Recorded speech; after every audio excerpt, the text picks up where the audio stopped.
no fear to give. I feel but I can't forgive. I go all in this time, yeah, I won't regret. I'll pick the best on trip, they don't understand. I play to win, yeah, I play to win, I play to win. Yeah, I play to win, I play to win. Oh, play to win, I play to win.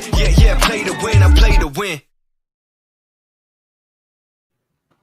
Hey everyone, welcome to the Commissioner Evaluation Show. I'm John McGlynn. You can find me on a Twitter machine at JohnMcGlynn75. How are all those Scott Fishbowl drafts going, everyone? I've got a fellow number 12 on today's show, Jennifer Eakins for 4 for 4.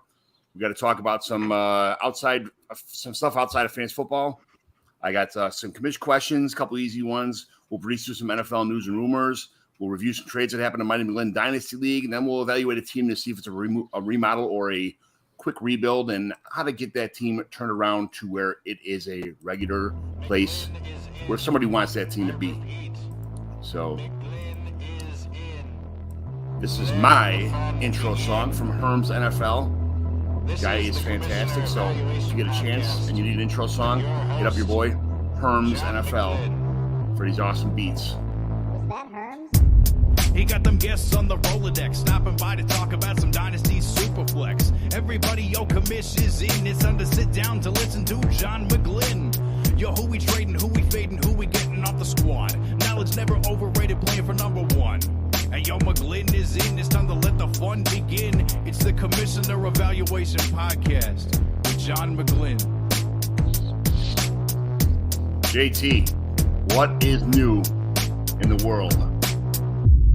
What is new drafting, more drafting. That's all I've been doing. I just looked at it today and I posted a tweet. I've been drafting every single day since the Sunday after the NFL draft. I've been in a draft, and I will be up until probably the season starts. So it's been the summer of drafting here at my house. I think I've only got like 14, so you're way ahead of me as far as that goes. Jen, how many drafts you got going so far? I was about to say that's like amateur hour, dude. I've been drafting way before the NFL draft. I started in February.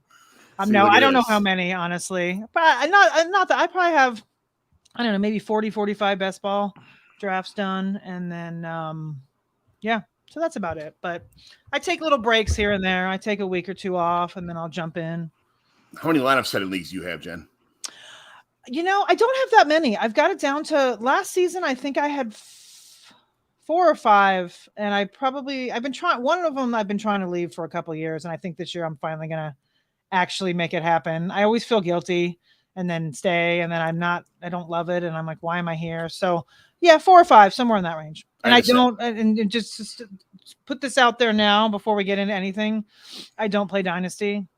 I know that shocks a lot of people, but I do not. So there's no Dynasty in my portfolio whatsoever. I have to set 19 lineups every Saturday, and that's every Thursday, Friday, Saturday, Sunday, and it's like, it's terrible. It's a lot. I mean, it really is. As fun as this can be, and is for all of us, obviously, if we're all here, it is still fun, but that's a lot of work. Yeah, but JT does baseball and hockey and everything else going on in the off season. It's like, that's just too much. I do Dynasty, and I love it. Yeah, I used to do baseball. This is the first year. I was in a baseball league for about 10 years, and I left it this year, and I feel fantastic about it. Wait, so he does IDP and Debbie and hockey and baseball and everything else. And C2C and CFF. Yeah, I do a little bit of everything. So I just got done with my Dynasty hockey draft last week, actually. We just got our 4-round Dynasty hockey draft done. So it's a lot. Yeah, it's way too much for me. I started getting the C2C, and that was about it. But it is what it is. JT, what else is going on? Anything else new?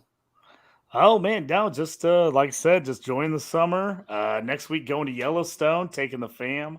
So pretty pumped about that. It's been since I was probably 10 since I went with my family back in the day on an RV. So going to be interesting. Should be a good time. So trying to get all my drafts in, trying to get everybody to hurry up and get them done, because that's going to be my 1 week where I'm not going to have my phone the whole time. I'm going to have to set all my lineups, like all my drafting way early, and I hate that, but I'm going to have to like auto draft like a ton. I'm going to have to set the queue with like 50 guys in it. I've been to 43 states, and those areas over there are one of my favorites. That whole like Utah, Wyoming, like that Nevada kind of, that's like the super awesome areas. So I absolutely love it. Jen, tell me about yourself. Tell me about yourself, where the Twitter machine can find you, all that stuff you do in the fantasy football world that people make you want to follow you, kind of thing. Okay, that's a lot of questions in one, but I will do my best here. Twitter, I am Jen Eakins NFL. And by the way, thank you very much for getting my last name right. It doesn't happen very often.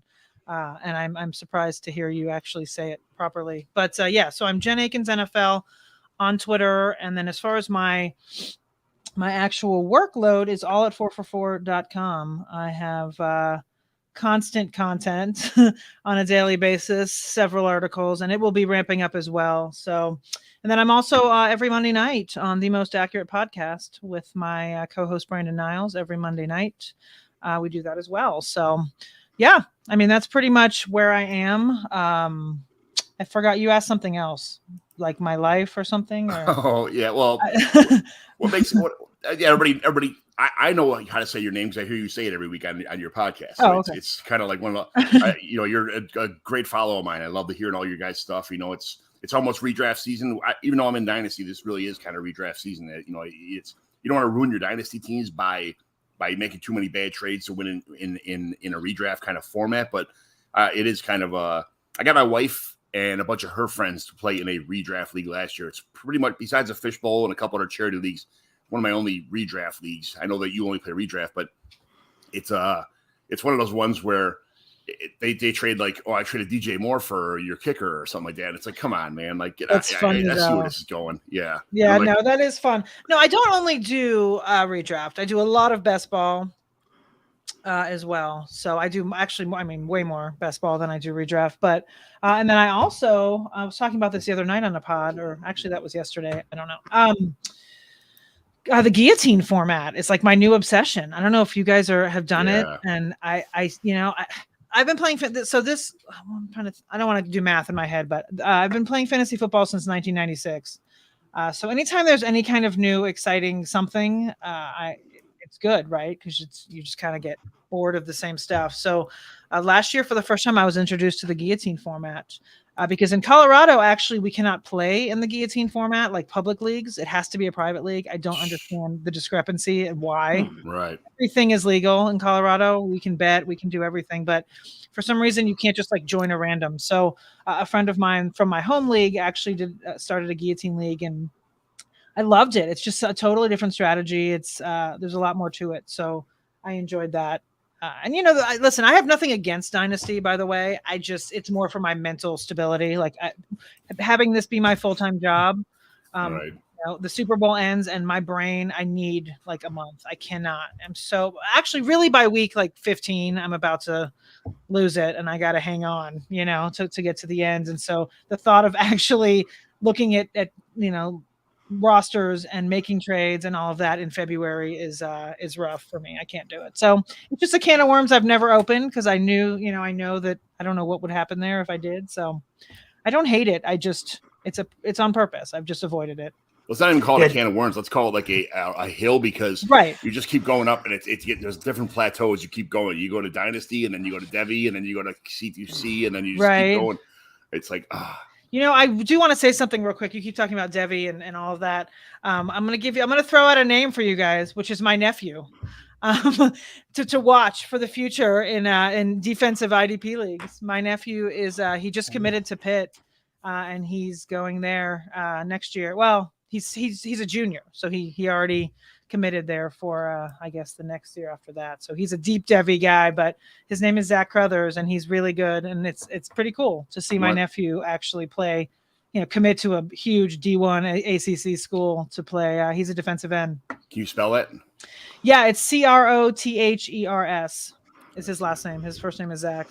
I've got it written down. I just put it down. I'm saving that info. Yeah, he's 17. He's like 6'4", 2 whatever, and he's it's pretty crazy that he just got a full ride to a huge school like that as a junior. Nice.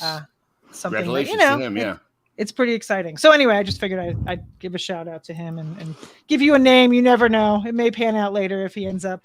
It's funny because I went to Butterwise High School in Chicago. My son went to Butterwise High School in Chicago, and there's a guy this year named Xavier Valade, which is a really good player, and he's like the 7th running back in the depth chart in Houston right now. And it's like back in the day, like this kid was so awesome. He's the best thing that ever I know happened. it's crazy. I know it's so crazy because I remember as a kid, like, so my brother-in-law, who unfortunately passed away, but he played college football. He was huge, and we joked around when Zach was little, like, oh, he's and I never thought that he would even be where he is. Like, his team won the state championship, and all that, but I just never thought that he would even get that like commitment full ride to I figured maybe he'd play like some small school somewhere ball and it would be cool. But the fact that he's going to Pitt and he was recruited this early and committed this early is pretty nuts. Go Panthers. Yeah. I guess I'm going to have to root for him. Listen, I'm happy he didn't go to an SEC school because it'd be very hard for me to root for any other team there, but ACC, I have no problem rooting for Pitt.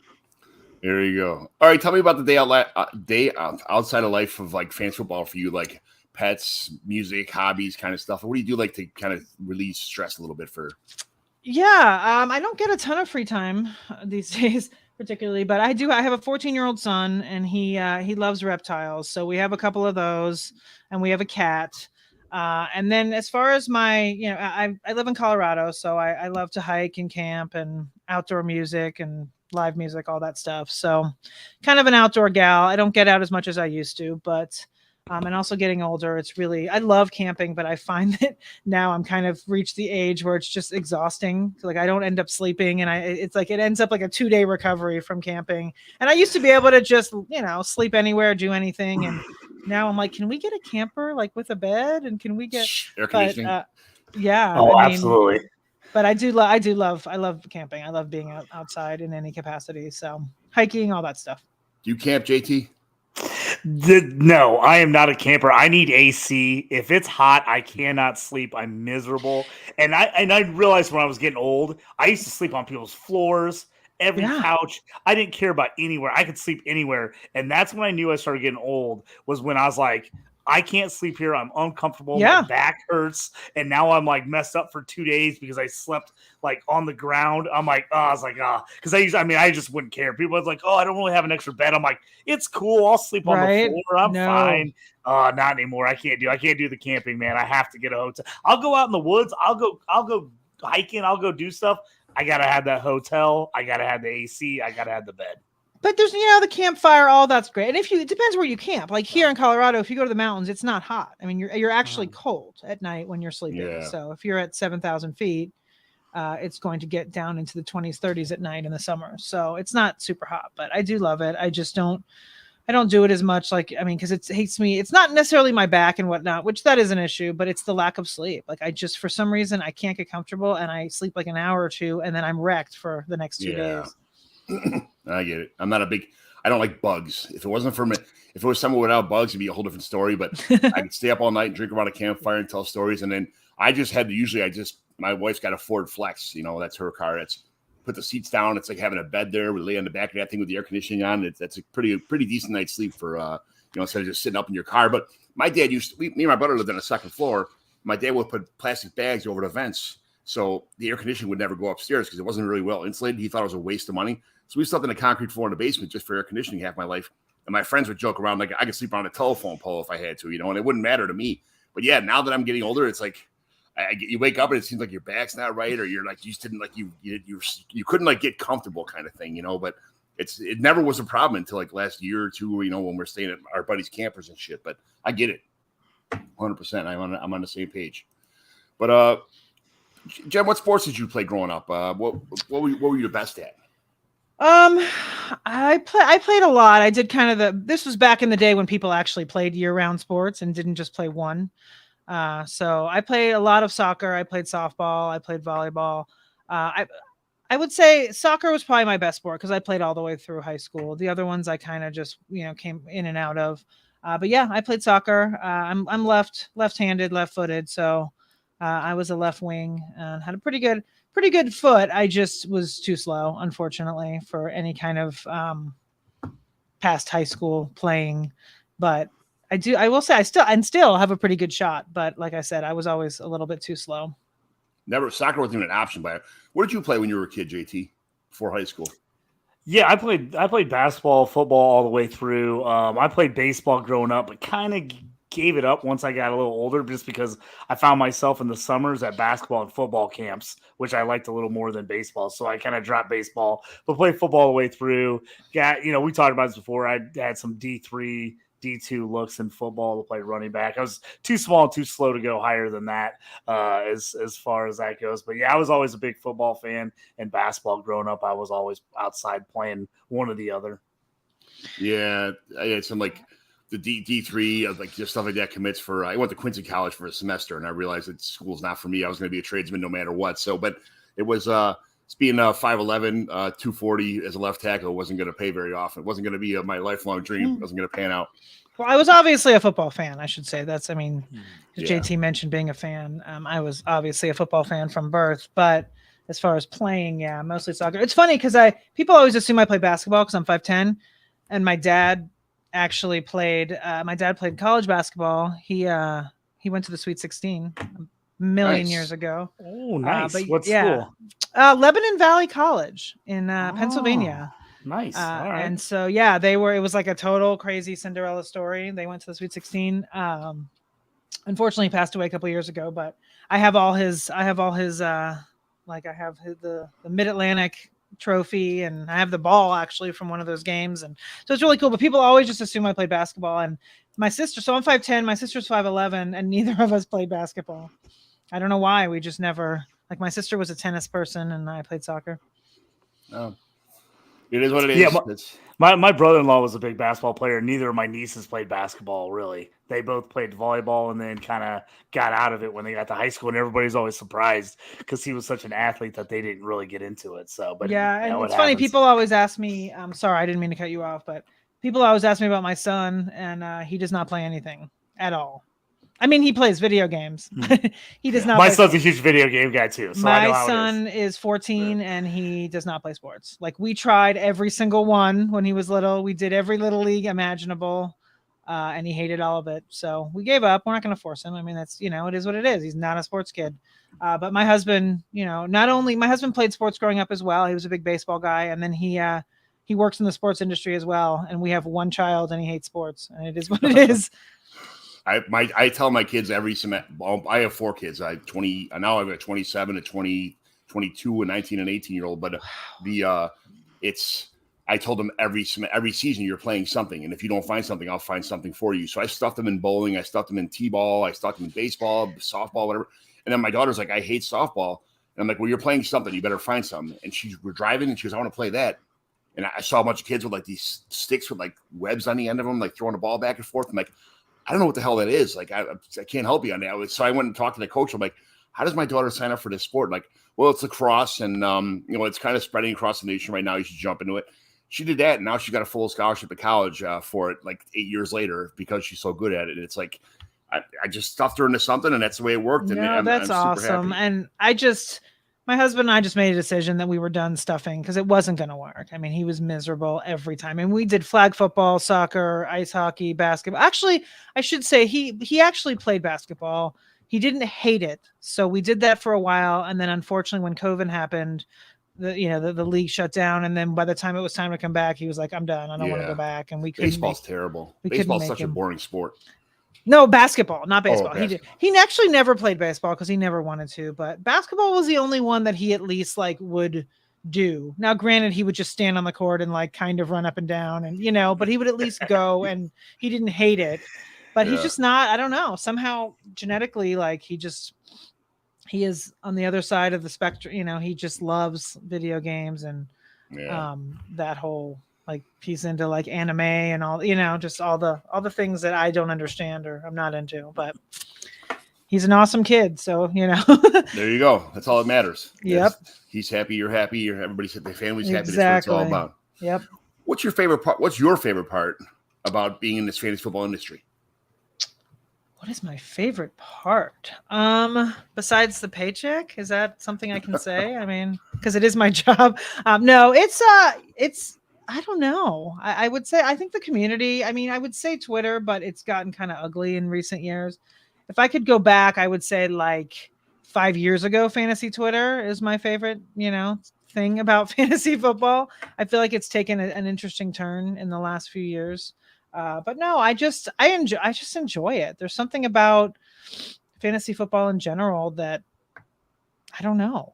I don't know if it's a tangible thing, but I really enjoy it. And it's something that I haven't gotten sick of. I mean, it like I said, it is my full-time job. I get up every day and do it, and I'm still cool. Like I like it. I enjoy it. I don't dread, there are days, like I was telling you earlier, yesterday was a day, but at the end of this is what I do for a living, and it's fun. And there's also different ways to make it fun, right? Like we've said, it's like redraft is redraft, and you could just do that, but there's just so many different angles and so many different ways to make it fun, and all these different charity leagues and stuff. And I don't know, there's just something about the industry in general that keeps me happy, and I'd rather be doing this than any other job out there. So yeah.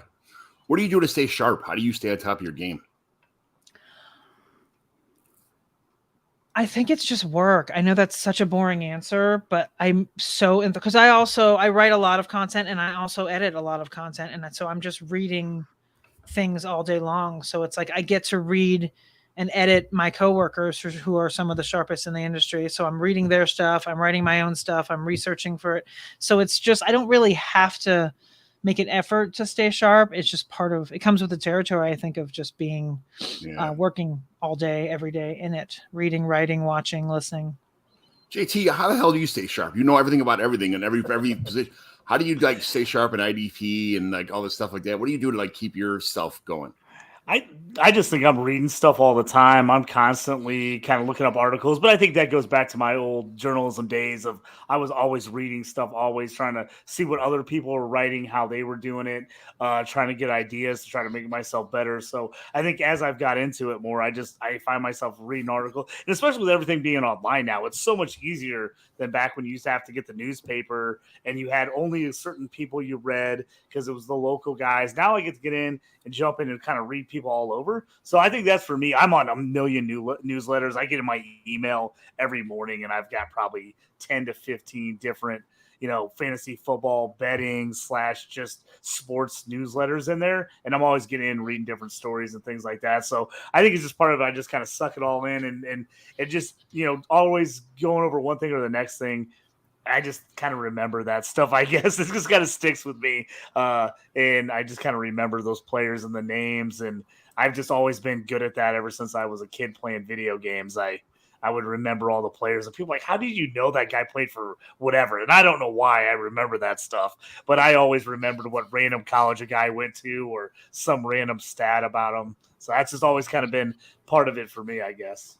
Yeah, I listen to 50 podcasts. Just subscribed to tons and tons of podcasts because I have earphones in all the time, and I have a clipboard or some kind of a tablet in my hand at work all the time, so I can't watch YouTube videos and stuff like that. So I listen to tons of podcasts. I hate reading. I have some kind of I think I'm dyslexic or some kind of disability or whatever that goes with that. It puts me to sleep. After I read 2 paragraphs, I'm done. I want to go to bed, so I can't read.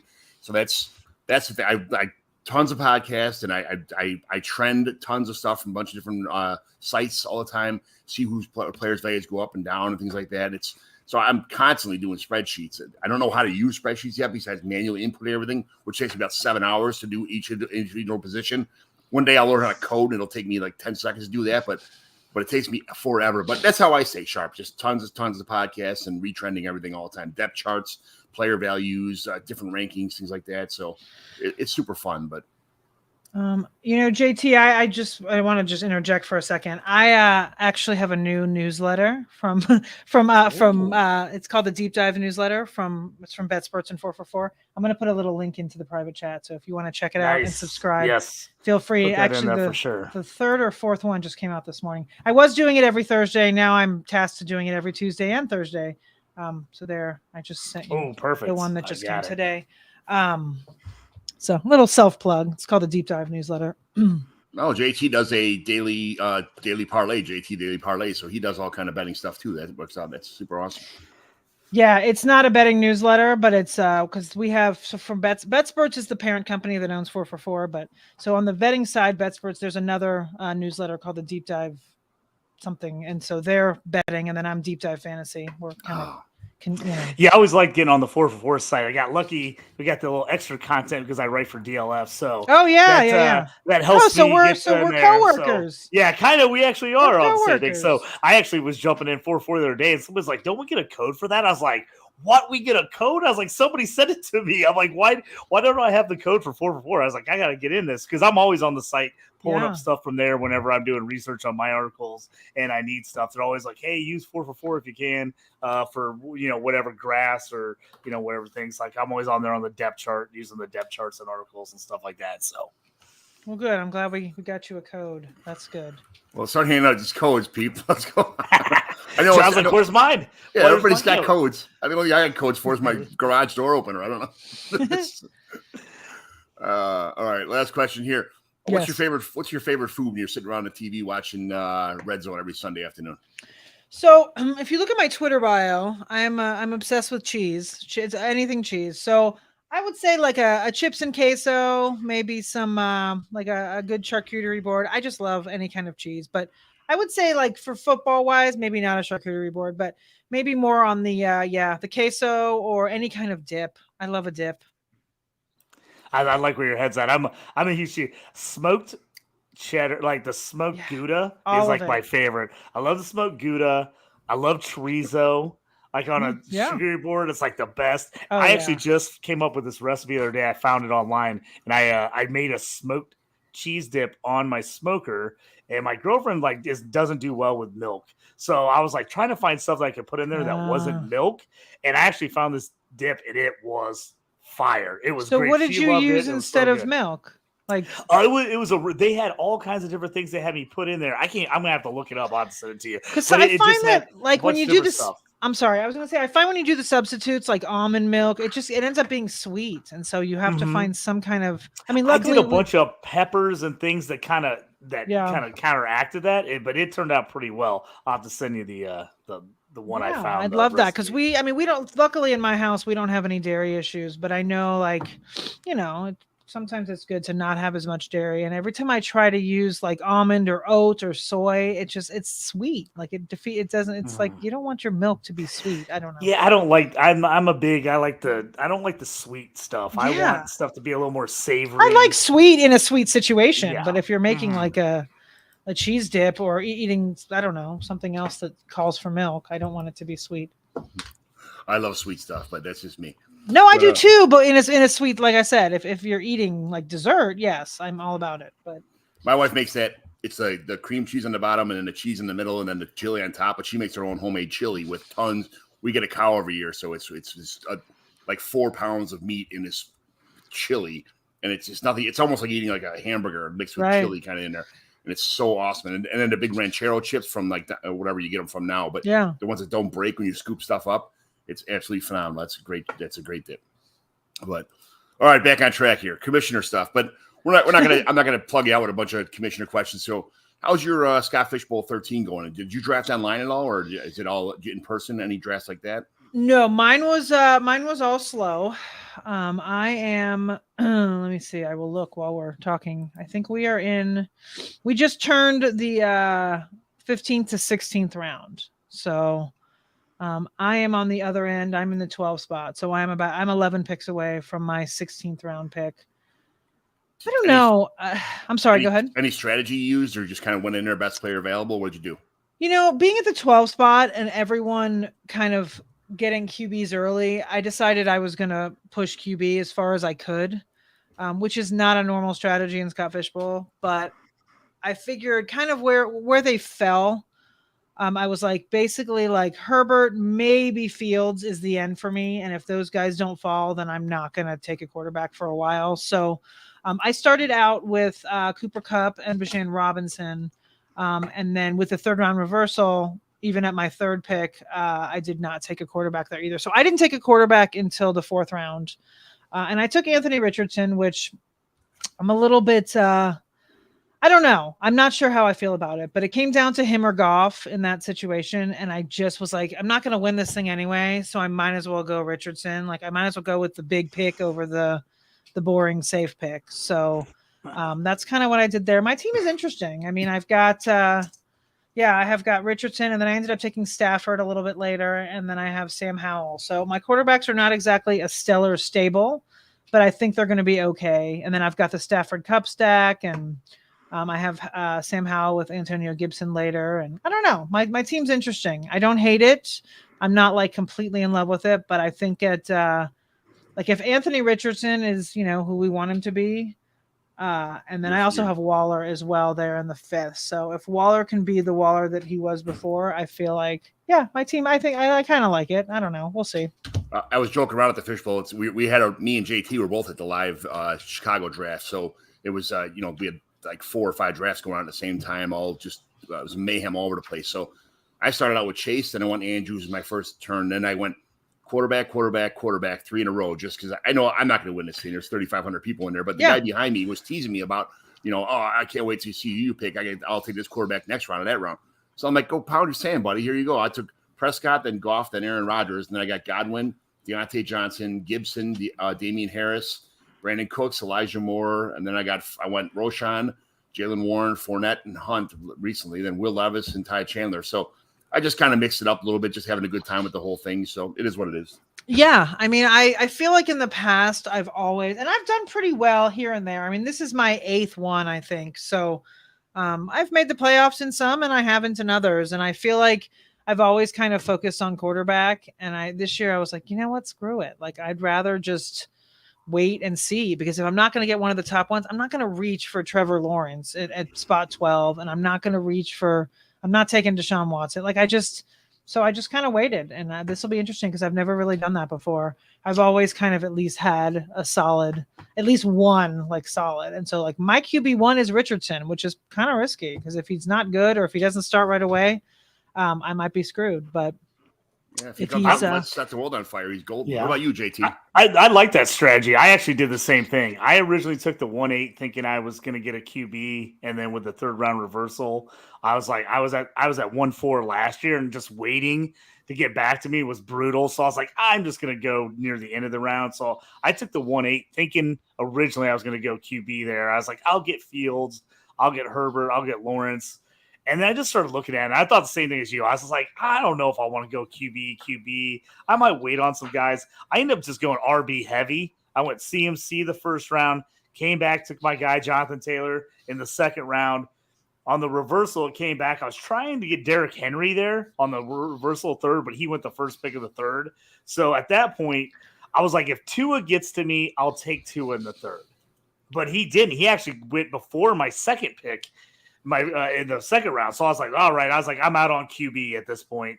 So I went Najee Harris. I just think he's going to have a big year. I think he's going to get a lot of touches. So at Najee. And then I was like, I just kind of waited. I was like, I don't love any of these QBs. I'm not going to reach for him. I wanted Anthony Richardson, but he went 3-11 in ours. So I ended up eventually going Jared Goff in the 5th after I got Jalen Waddle in the 4th. And then I just kind of waited, and I took Kenny Pickett later, and I took Sam Howell. I was like, I'm going to take 2 of the young guys, see if they could put up some points.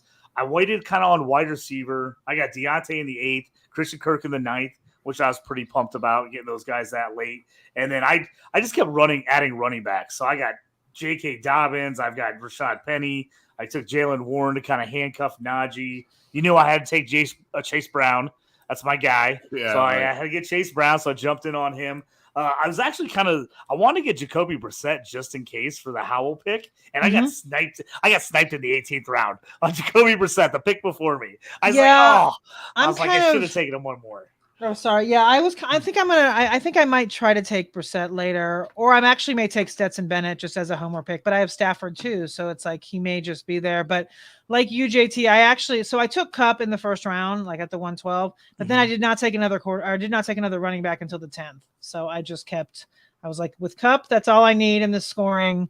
And I don't think I went over this, but yeah, I took Burks in the 10th. I took Pickens in the 11th, and then I took Dobbs in the 12th and Zay Jones in the 13th. So I went 4 straight after waiting quite a while. So we'll see. Man, I did an industry mock about probably 2 weeks ago. My first, I didn't even look at the rules yet. I had no idea what was going on. I knew running backs were more important. And I actually, for what I feel, I crushed this draft.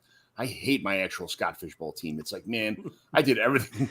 I might as well just throw my $75 in the pot, like I, donate $75. I'm like, it's kind of my buy-in, but at the same time, like, here you go, just take. But the thing is, you never know, and we draft so early that like some of us, like already, like I took Treylon Burks before DeAndre Hopkins went there, and I'm still okay with it. Like I don't hate the pick. I took him in the 11th or 12th round, like it's fine.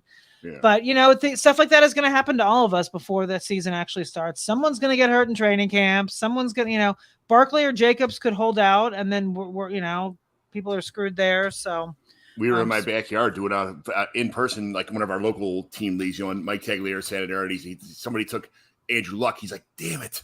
And he's sitting there, and 2 picks later, it comes on a sleeper thing, which was right away. Andrew Luck retires. And we're like, what?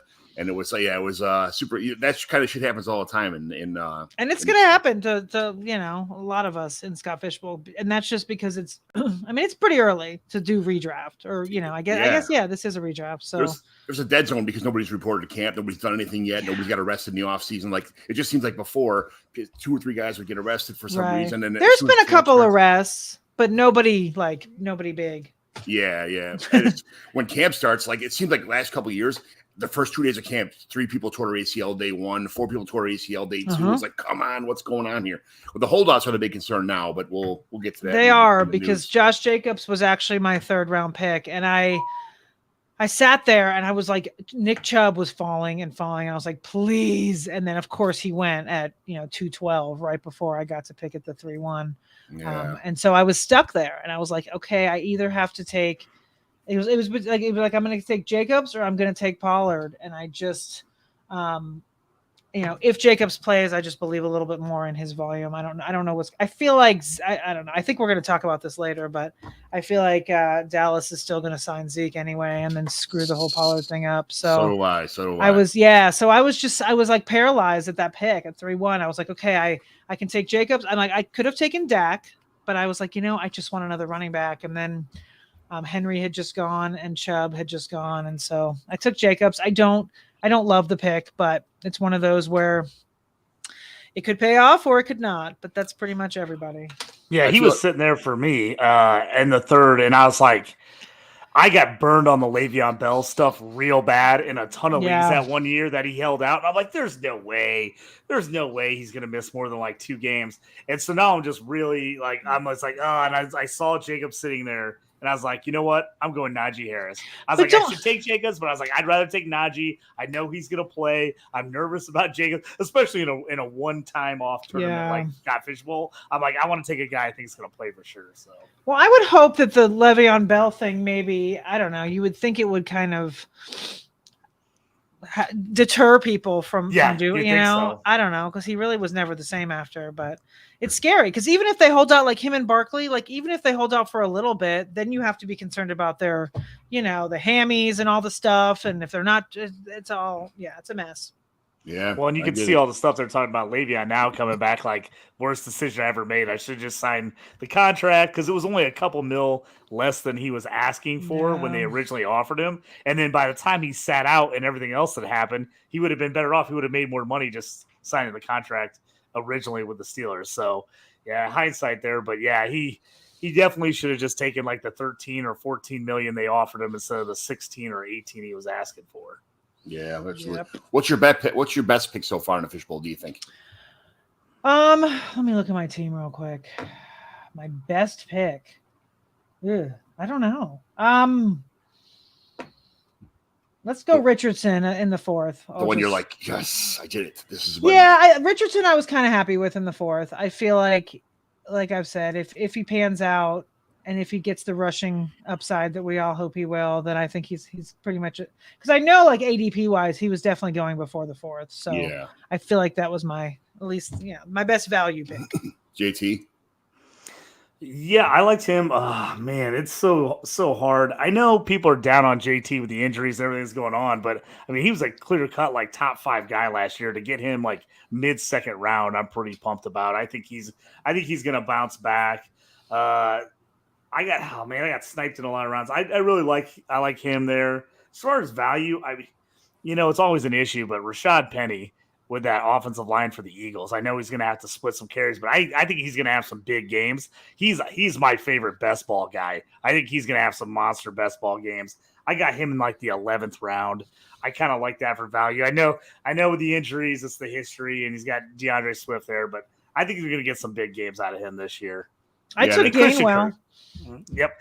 Damn right you took Gainwell. I Damn took right you Gainwell took Gainwell. I did in the 14th. I just took him in my last pick. That's John's favorite guy. He loves. Oh, is he really? Yes. Yeah, he was my 14th round pick. I actually wanted Jerome Ford, and he went right before, so I took Gainwell. Another John McGlynn favorite. There we go. I love Jerome Ford too, and I almost took him the round before, but it was just too early. I'm like, no one's gonna pick him, and they did. My division, unfortunately, is very sharp. I mean, some of the values of people I see, like in the 12 chat, I'm like, how are you getting these guys? Like my division is no joke. Like, no, there's no slouch in there. Nobody's really falling, unfortunately. All right, we're going to do my quick hit. This is my version of NFL news and notes. We're going to go through each team real fast. We're 9 minutes behind already, so this is what we do, like 10-second answers, real quick, bam, bam, bam, get through them all. So the fastest you could possibly do to answer yes and no questions are, okay, but if you got a little bit to say that, feel free. Some teams will go fast and other ones also. So we're going to do JT odds, and Jen, you do the even. So JT, DJ Moore catches, like, if DJ Moore caught like 30% of Fields' attempts, he still would only have less than like 100 attempts. How is he a wide receiver one?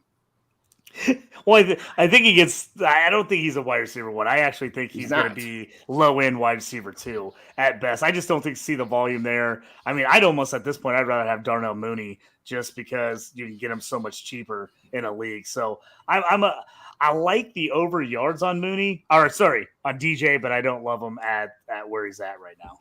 Jen, Bengals. Now that Joe Mixon restructured his contract, are you trying to acquire him? No, because he's a scumbag. There you go. That too. JT, Bills. Is Dawson Knox underrated? It's just tough. He was kind of overrated, but I think now, again, he's all right. I don't think the rookie takes all the targets. I think he's going to play still, but he was hit and miss before. I think he's going to stay hit and miss again. The right answer was yes, he's underrated, but I will let that one go. All right, Jen, Broncos. Are you a glass half full or glass half empty on Javonte Williams? Empty. Samaje Perine all day. Ooh, I hate that answer. JT, Browns. Why does everyone hate Donovan Peoples-Jones in this offense? Yeah, everybody's down on him. He's dropping in every draft. I'm not super high on him, but I'm also not super high on anyone outside of Chubb on the Browns offense for me. So I'm out on him. Elijah Moore and him doesn't help him at all, and he already was a fringe, whether you want to start him as a flex play anyway. Right. Jen, Buccaneers. Who will be the guy who brought the who's going to tank Rashid White's value? Like Lombardi, Lenny, Kareem Hunt, Zeke. Who's going to go there? I don't know. Whoever. Maybe I doubt they're going to bring Lenny back. Maybe Hunt. Maybe someone else. TBD. But I like White. I mean, I think that offense is going to suck. So I don't know that it really matters. Right. Yeah, I get it. All right, JT, Cardinals. Is Kyler Murray going to play this year at all? I don't think so. I don't think there's any reason for him to. It doesn't make any sense as if you're the Cardinals to have him come back and play half injured. I don't see it happening. Jen, Chargers. Josh Kelly or Isaiah Spiller if Eckler's contract. What am I saying here? I know what you're going to say. Contract, would you rather take Josh Kelly or Isaiah Spiller if Eckler doesn't if he's pissed about his contract and say he pulls a hammy something, we're like, oh, I don't want to play like Lamar did last year kind of thing. Josh Kelly for me. Yeah. Kellen Moore has come out and said he's the guy. So I'm going with that. He's the guy. Yes. I still like Spiller. I don't know why, but it is what it is. But JT, Chiefs, CEH breakout season? Absolutely not. I'm not a CEH guy. I don't believe in him at all. Right. Colts, Jen, Anthony Richardson will throw less yards in 2023 than Fields did in 2022. No, false. I think that it can't get worse as far as that offense goes. Like Chicago, I think threw 377 passes all season last year, dead last. I think Richardson will hopefully be tasked with throwing more. I think, and he has better weapons. So yes, I don't know. I don't remember true, false, whatever. Richardson more than Fields. All right, very good. JT, Cowboys. Brandon Cooks will help this team win the NFC. Half and half. I think Brandon Cooks helps this team. I actually like him on the Cowboys. I don't think they win the NFC though. Yeah. Oof. I'm trying to trade for Brandon Cooks in a lot of places because I think his offense is going to be not super powerful, but I just think that he's going to take so much off CeeDee Lamb. I think he's going to probably have somewhere. How many targets do you think he'll have this year. I think he gets his. I think he gets his stats. He's still going to get like 70 catches, close to 1,000 yards. I think at 80. I'm thinking like 85, probably like maybe a little over 1,000 yards and probably 6 touchdowns. I mean, is that too little to ask for a guy like Brandon Cooks? He's done it everywhere else. Why can't he do it in Dallas? Exactly. All right, Jen, Dolphins. If Dalvin Cook doesn't sign with Miami, Jeff Wilson will be the hero of this team. If he can stay healthy. I mean, him and Mostert are kind of in the same boat. Neither of them can stay on the field. I think it's Devin a chain I think he's the hero. JT, Eagles. By week 8, who leads this team in rushing? Swift, Gainwell, or Penny? I'm actually going to say Penny. I'm going to say Penny. He's going to end up getting hurt like week 6 or 7, but he's going to have a couple awesome weeks in the first 4 or 5 weeks. He's going to lead them, and then Swift will lead them second half of the season. You did hear me say Gainwell, didn't you? You know Gainwell is going to be the playoff beast. He's going to come in and he's going to crush down the stretch. Well, every time I say Gainwell, the answer is Gainwell. Okay, give it the program. Jen, Falcons. Has Bijan Robinson, the hype train, just jumped the shark? A little bit, yeah. I like him, though. I think the volume will be there. I think he'll be good. I don't know if he's like a top 6, 7 pick.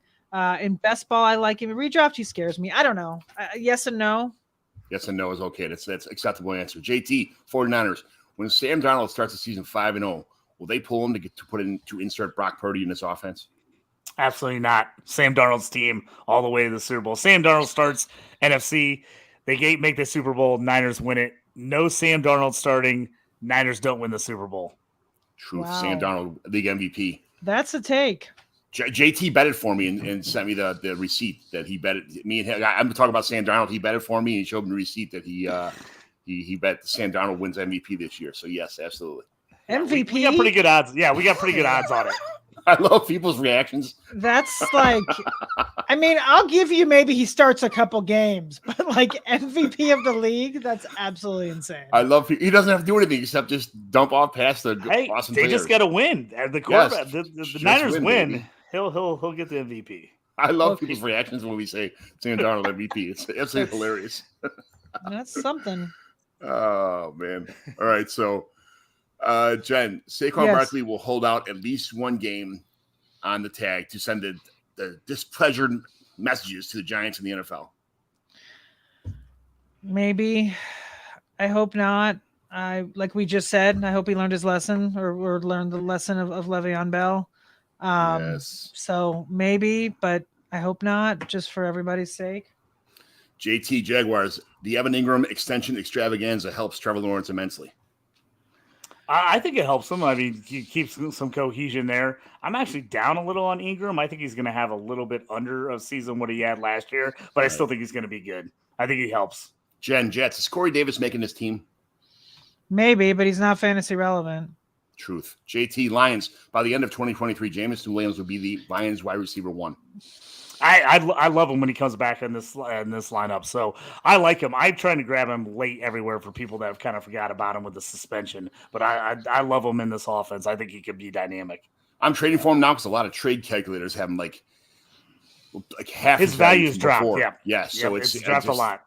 I like to say people when like no and I deny. I'm like, how do you know this? And I like send me a picture of your trade calculator. And they send me what trade calculator they use. So I don't mind spending $10 to get this one or that one just to see like how I can kind of manipulate my trade offers to get people. So I got to find out. As long as you know what trade calculators people use, you can like just kill the system on those things. But all right, where we at? Packers. Jen, Jaden Reed is currently the best wide receiver on the Packers. No, I like Romeo Doubs. That's even I like both of them. Yes, good for you. That's a good answer. JT, Panthers. Name a useful fantasy asset on this team besides Bryce Young and Miles Sanders. That's a tough one. The guy I'm going with the most, if I have to, I'm taking Marshall. He's my swing at wide receiver for them that he might end up winning the job. I'm not very confident in it, but he's the guy I'm taking right now if I have to for somebody else. There's like 5 decent players in this team, and anyone like has the potential to like pan out, but it's just they just haven't yet. You know, that's the problem, and it's terrible. You can't take any of them because they're all going to be. It just seems like they're all going to just kill each other's value. Jen, Patriots. What week will Bailey Zappi be the Patriots starter? Week 12 after their bye. Good answer. JT, Raiders. How many Aiden O'Connell shares do you have in Dynasty? I actually have 0, which is a shocker for me. I've got a lot of Beta Zappy, though. But no, I don't have any O'Connell. You know me. I'm a Clayton Tune guy. Yeah. If I was taking a QB in a rookie draft, I was taking Clayton Tune. I just feel like O'Connell might get just a handful of starts at that point in time. If somebody who needs a quarterback, trade him for a second round pick, or a second and a third, or 2/3, or what, something. Get something for him. I mean, it's a pick a 30th draft spot on your 35th draft spot on your team. Might as well have him roster and just trade him away if he gets a start somewhere. So I don't know. It's a nice stash. I watched him a little too much at Purdue. I think is my problem in Big Ten country. He kind of fell off for me a bit last year. I thought he was better the year before. So I'm a Big Ten guy, so it kind of kills me when these guys don't pan out in the NFL. Anyway, Jen, Rams, Cooper Kupp gets traded by week what? None. 0. They have no reason to keep him. They have no reason to trade him. I mean, he's great. Why would you trade him? Just to build on for the future. Somebody that needs, whatever. I don't know. I get it in fantasy, but in real NFL, their structure is just not made. I mean, they may. I don't know. To me, it wouldn't make sense. But I'm certainly not in the front office. Thank God I'm not in the front office. They'd trade everybody. That would be terrible. JT, Ravens, is Isaiah Likely someone you're stashing, or is he just a sell if Andrews went down? I actually like Likely. I've got him on a bunch of teams, but you know me, I play in a lot of taxi squad leagues where right. I can stash the likes of Likely. So I like him. I have him. If you have room on your bench, take him. But if you're obviously in a shorter bench league or you're in a redraft league, you probably aren't rostering him.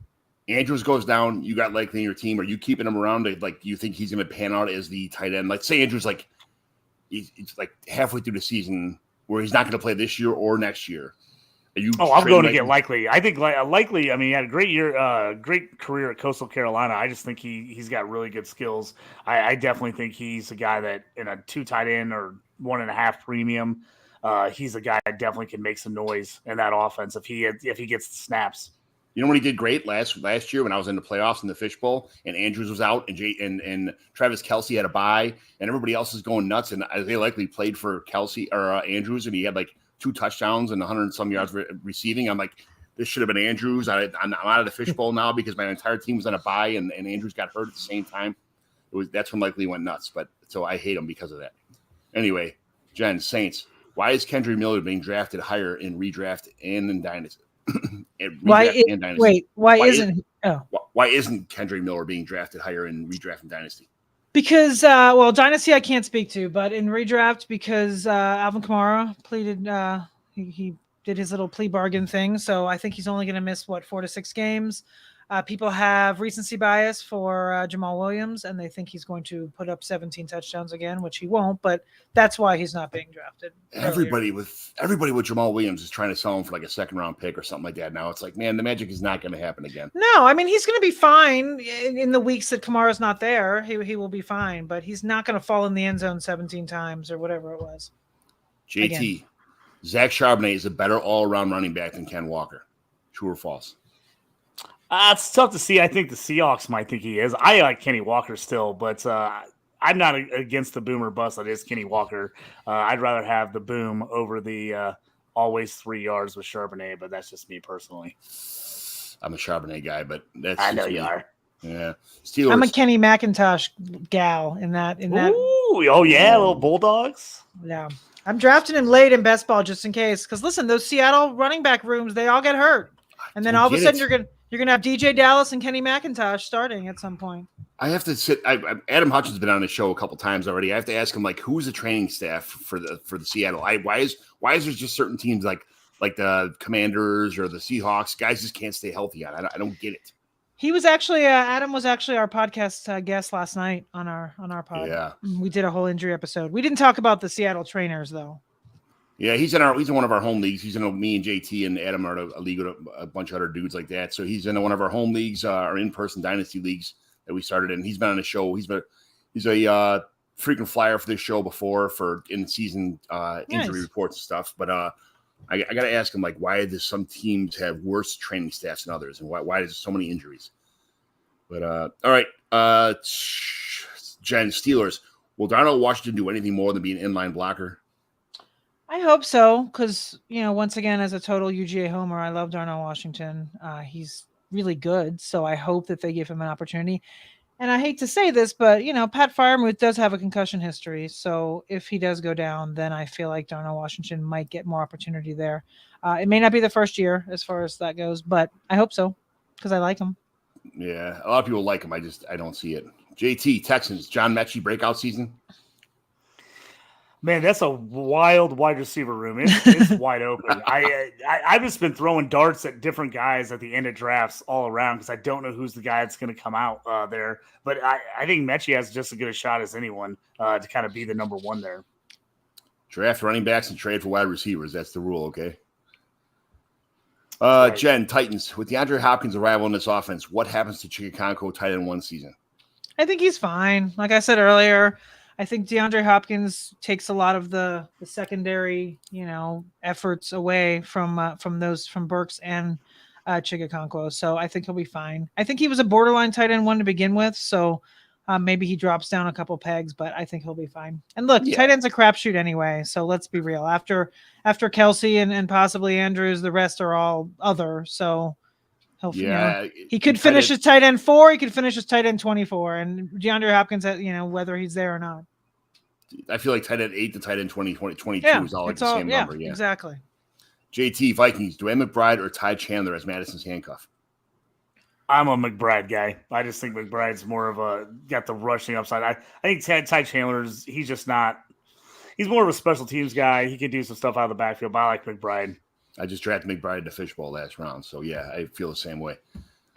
Jen, Washington football team. First of all, are they changing their name for real, or is that did they figure something out? Yeah, they're the Commanders, dude. The Commanders. No, they're not supposed to be the Commanders anymore. I guess they're not supposed to be. Oh wait, what? Since when? Because somebody already has a patent for the Commander's name, so they have to change their name again to something else. Oh, I completely missed that because I saw that on the sheet. I'm like, why is he writing football team? Like I wrote what the fuck on there, to be honest with you. Well, right, I did see that. I don't know. What was the question? Oh, Jacoby Brissett. What week will Jacoby Brissett be the starting quarterback of whatever team this is going to be called? I don't know. I hope never because I drafted Sam Howell in Scott Fishbowl, and I hope he's good because he's got such the rushing upside is beautiful there in any format really. So I hope never, but yeah, that's my answer. I hope never. I hope never either. Come on, Sam Howell. Come on. Yeah. I love Sam Howell. I traded away Kenny Pickett to get Sam Howell and Joe Mixon on a dynasty team. So I figured that they're close in the rankings for redraft anyway for maybe a year or two. But I know that Pittsburgh has so much more invested in Kenny Pickett. But at the same time, if I'm in win now and I'm trying to win this year, and if Sam Howell does pan out, I think that was a pretty even trade as far as that goes. But I'll take it. So, all right, thanks for running through these real fast. Usually we go through some of my home leagues. I run eight in-person dynasty home leagues, but there's some trades that go on all the time. We had 8,000 trades. I think we had 17 trades during both rookie drafts that we had after the fishbowl at the bar we were at. So I'm not going to go through trades today. We're kind of getting short on time. So we'll do right to a team evaluation. I sent you guys both a team. Every week we'll evaluate a team sent out by the Mighty McGlynn home leagues owners who decide. Oh, that's why you sent me that link. I didn't know what it was. Yeah. Oh, hold on, let me click on it real quick. Yeah, it's what happens is we decide if it's a simple remodel or a full scale rebuild. What's the biggest team needs this team? What guys you just keep or trade or whatever? And who would you trade to improve this team, and who would you send away to do it? So what we're doing here is just kind of look at the team, give yourself this is Sean Foss's team. He's got a pretty good starting lineup. He's got Joe Burrow, Saquon, who might who knows what's going to happen with that. Hopefully, he doesn't sit out the whole year, which I don't think is going to happen. Pacheco, which I think is a little bit overrated of a player. He's a battering ram, but that may be about it as far as that goes. Stephon Diggs, Chris Olave, Amari Cooper, good wide receivers. Travis Kelce, one of the best tight ends. This is Dynasty League. It's 12-team, 30-man rosters. It's 1.75 PPR for the tight end, and it's so there's deep rosters here. He's got Tyler Lockett as his first flex, AJ Dillon, and then Gabe Davis as his super flex.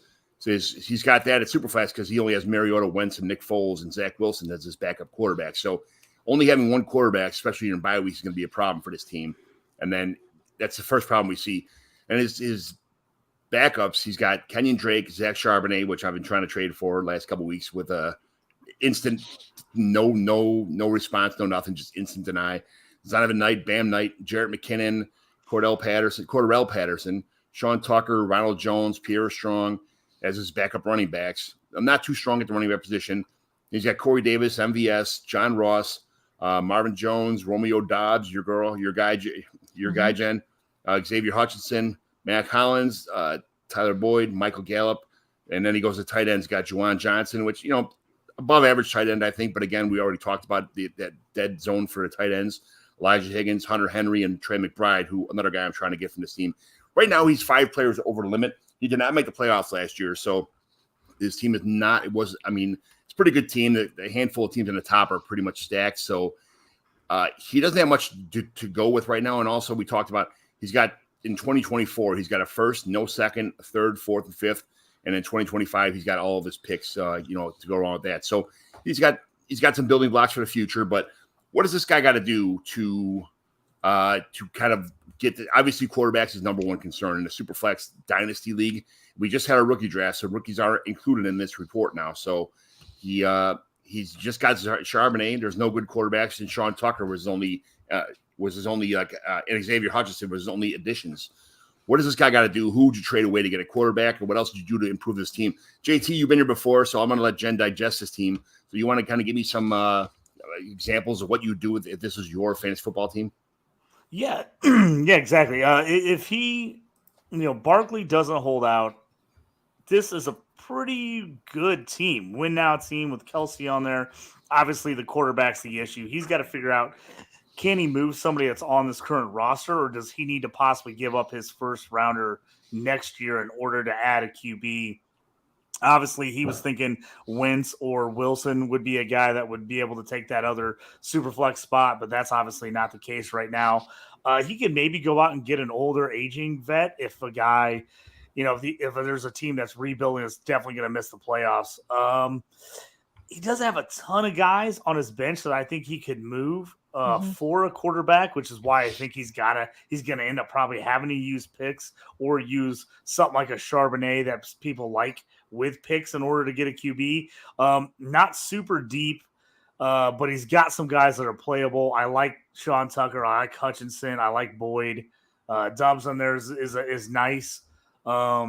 So yeah, this team feels like it should be in the mix if guys don't get hurt. But yeah, missing that second quarterback, I think is going to have to be the first thing he does. And there's just not a lot of guys without killing his starting lineup that I think he can move for a QB. So it's going to have to be some kind of either a first rounder or first second for somebody, or see if he can package a young guy with a draft pick for an aging vet, at least to boost him this season. And if he could go out and make a trade and try to get a guy like a Sam Howell or a Pickett, I'd love to do that if you can do it. I'm not sure what the lineups look like, those guys, what teams are on, if they're in rebuild or not.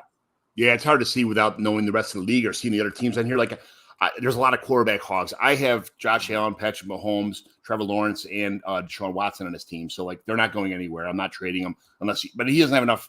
There's not enough people in his wheelhouse to trade me for any of those quarterbacks. I'm not going to get rid of them for just a couple players. It would have to be a quarterback upgrade with some first round picks and things like that for me to get rid of quarterbacks. But there's a handful of teams in this league that have really good quarterbacks, which you could persuade me to get rid of my quarterbacks, but it's got to be for more than what he's got on his team right now. John, would you do this? What if he offered you his first round 24, his first round 25, and Charbonnet for Deshaun Watson? Would you make that deal? Just because I got Allen, Charbonnet? I don't think Charbonnet is going to be anything. I'm not putting all my eggs in the basket of Charbonnet, even though I like him a lot. I think it's going to be a 50-50 committee, I think, or 60-40 either way, which is not anything special. 2 firsts for a quarterback. I would need the thing is, I'm always that guy who needs a quarterback in return if I'm getting rid of a quarterback, no matter what league I'm in. I don't like just trading away quarterbacks for picks. And if his team didn't make the playoffs, so hopefully remember these leagues have lottery picks also, so you can't tank and get rid of stuff. You're entering a lottery with lottery balls. So if you're the last place team by max points for on sleeper, you get 40 lottery balls, then 24 lottery balls, and this and that. So you can't tank for the 101 or this and that. So I'm not sure what that 24 first is going to be. It could be the 106. As a matter of fact, 3 teams that had 0 to 5 balls in the lottery got the 101 last year. So there's no guarantee that how bad his team's going to be. I'm going to get the 101 or there's better quarterbacks coming out in 24 and 25. I already saw a couple quarterbacks, but that all could change in a year. We saw over the last couple of years how much quarterbacks change in a 1 year span. So look at Anthony Richardson. Wasn't even a thought in the, he's like quarterback 20 or something like that last year. Now he's going quarterback 1 this year's draft. So you never know. It's probably worth a chance, but I like the proven commodities in the NFL right now, especially at quarterback. Quarterback's the hardest position to replace. I have solid quarterbacks. He doesn't, so that's kind of where I'm at right now. I better just keep quarterbacks and trade other parts of I better trade away running backs to get something, but he's going to have to send me a quarterback to make that trade happen. 224 first is a good price to start off with, but it's kind of tough. Jen, what would you think about this team? What does this guy need to do, or what would you suggest for him? Well, as you know, I don't play Dynasty, so all of this is kind of foreign to me. But I do agree on the quarterback. I don't understand. I mean, I guess maybe why does he have 4 really bad quarterbacks on the bench? I mean, is that something that people do, like hang on? Well, in Dynasty, a lot of times people will they'll take backup quarterbacks in case someone gets hurt, and then they can throw them in there. Obviously, he probably drafted Zach Wilson 2 years ago, thinking he was going to be a starter. And I get that, and then hanging on to him, but like Nick Foles, like why are you hanging on to Nick Foles? He should definitely be driving Nick Foles. I agree with you 100%. So, and like Kenyon Drake, like why is he on this roster? I don't know. He's got to cut 5 guys. So what would happen? We just imported our rookie draft last week. So what happens is you go from you had 30 man on the roster, now you go to 35 man, and you got to get down to by next Wednesday. He's got to get down to 30 man rosters again. But I mean, when you're in desperation time, you have no quarterbacks. You're hoping for some kind of an injury, and these guys have grabbed something because I get that a little bit. But I would I mean, basically what JT said, I would definitely try to get another quarterback any way I can. I mean, he has some decent wide receivers on the bench. I mean, it's funny. I actually like Mac Hollins. And he did pretty well last year, and now he's in Atlanta. And, after Pitts and Drake London, I feel like Mac Hollins might actually get some play. I mean, not having anything to do with this team, but I mean, in general, like a lot of people, I think, are sleeping on him as a super deep guy that could actually end up being okay this season. But as far as this goes, I mean, between, there's serviceable guys, right? Like, I like Dobbs, but Tyler Boyd, MVS, like, I don't know. I don't know if you're going to get a quality quarterback, but I feel like you do need a body that's actually going to play. So like JT said, someone like, a Pickett or a Howell or even Ritter, just get somebody that is going to be in on the field this season. Cause I don't know. I'd be nervous with, someone like Gabe Davis as my super flex. Like, I just don't. Yeah. Well, to be fair, he can't edit his lineup until he cuts 5 players and gets below the 30-man roster. So this may not be his starting lineup. Right. I would imagine he's going to start with Burrow, and then whatever happens with Barkley, I'm not sure, but he's going to, let's say Barkley signs or reports, Barkley, Charbonnet would be his running backs, and then he'd probably have Olave, Diggs, and Cooper as his 1, 2, 3, or let's say Lockett, and then Cooper and Pacheco as his 2 flex players, and then Kelsey's his starting tight end. But after that, he's got Trey McBride, Juwan Johnson. That's pretty much the end of like any fantasy relevant tight ends, and then. I don't see that on my screen, but I don't see. Yeah, I think I'm missing that too. I didn't see. Yeah, I don't see any tight ends on mine, but I guess that doesn't really matter. But I will say it's interesting that he has McKinnon. I like McKinnon too. I mean, I don't know. McKinnon, he does have Pacheco, so having both, I don't know if that's a good or a bad thing, really. As far as handcuffing and whatnot, but his starting lineup is decent in general. Like, I wouldn't hate it if I was heading into the season with this as my team, but. If something happened to Joe Burrow in this team, in this league, like he would just decimated. Like he would, God only knows what would happen to his team, because he would get 0 at quarterback for the rest of the season at 2, pretty much. Right. And he didn't take any rookie quarterbacks, huh? No, he didn't have any picks that were gotcha. Good enough for that situation, but it is what it is. He didn't have the picks, he didn't have and then by the time it was his turn, he passed early on the 3 quarterbacks early on, and then he passed on He passed on everybody that was available. So there's so many teams that are quarterback needy in this league that they sucked up pretty fast. So it is what it is. I'm going to try to trade him for stuff. I'm going to try to import some of these guys, but I've tried to do him a favor with my draft picks. I like sending my 3rd and 4th round draft picks away for like decent players, I guess, especially when guys got to cut. This is a great time because people don't want to cut anybody. They like their team. When you draft a team, these are guys you like. You kind of have an attachment to them. You have in a couple leagues, you know. So it's like the shark in the waters kind of thing right now to go after these guys before they cut their team. So, but that's kind of what we do here. Just kind of look at suggestions. This was kind of a straightforward team because he's only got one quarterback, only a couple good running backs with the Barkley situation, and the wide receivers he's okay, and the tight end he's got one good one, but I think he's going to have to part with like Barkley and go after a young quarterback. Or there's no reason to keep a running back like Barkley on this team when you need quarterbacks or more draft picks for quarterbacks in the future. You can't go on with just one Joe Burrow, even though Burrow is going to be here for a long time. I would imagine as the quarterback of his team on a good, powerful offense. Also, you're going to have to figure something out with a super flex or even get a 3rd quarterback. So he's going to have to make some moves. You know, just it's going to be tough for a minute, but he's got to do what he's got to do. So JT, what do you got coming down the pipeline? What's coming up? All that stuff. What do we got going on? We could look. A couple articles coming out on DLF, sleepers, risers, articles they've been doing. I've got one coming out on the Colts and one on the Steelers here the next couple weeks. I got my IDP rankings are up there right now. Did a whole slew of stories the entire month of June on IDP Outlook. So anybody who plays IDP, I went through every division and did that. That's over there. Drafting, trying to get done with the Scott Fishbowl draft. Just started the Warrior Bowl draft yesterday morning and just finished up the FF7 draft. Actually, I was in division with all the guys from Australia. So actually, they were on good time with me. I'm always up late, so I was actually fit right in the mix with them on the draft. So, like I said, just keep doing more of that stuff and then getting ready for the season to get closer here, getting fired up, getting pumped. It's going to be here before we know it. Did you, when you're going to Yellowstone this week, did you already get a hotel for that night when you go to like Old Faithful and stuff like that? Or man, yeah, I've learned my lesson on this stuff. I got a hotel way like 3 months ago. I started booking like travel tours, everything, because I've waited a couple times of late on some things and it did not turn out well for me, and my girlfriend was pretty upset about some of the places we had to stay. So because I got last minute places, so yeah, I was smart enough. I booked flights, I booked hotels, I booked everything.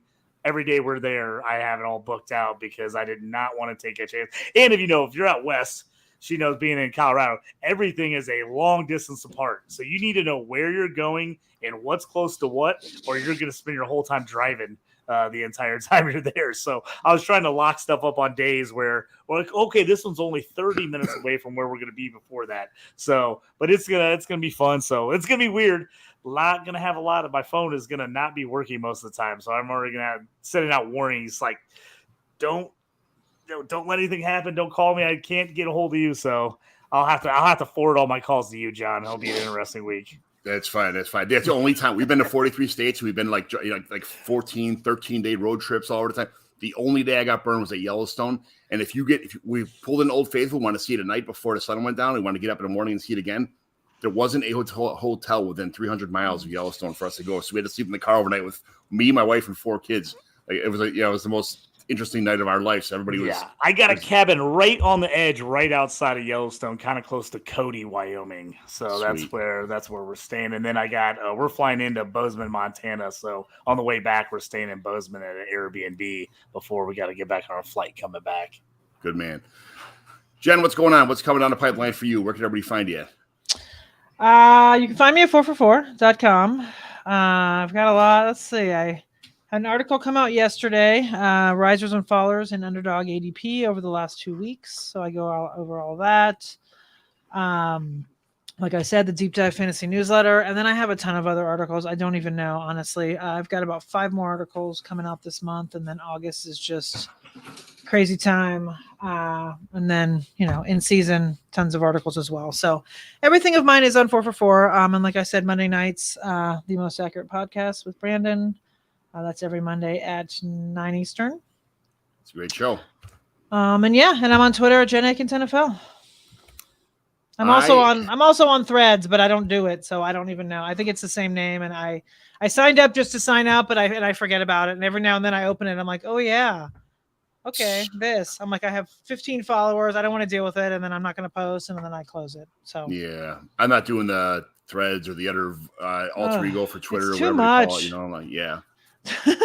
I'm too old to worry about. I do Facebook, and I barely do. Yeah. I use that for people's birthdays, and I do Twitter Same. because that's it. Yeah, exactly. So, but well, thanks for coming. I appreciate you being part of the show today. I repeat, Thanks for having me. McGlynn is in. Let the fun And I have awesome guests like you that makes it awesome for me to do. And we do a show once a week during the off season. During season, we do a couple things, waiver wire, all that kind of stuff. So feel free to join us. Subscribe. It'll be on Apple iTunes, the show also for the podcast people who don't watch YouTube stuff. But thanks so much for joining us today. Thanks for being part of the show. Thanks, Herm, for the exit song. Thanks, JT, for being part of the show. And thanks, 4 for letting us use one of your awesome employees for the show today. Thanks, everyone, and make it a great day.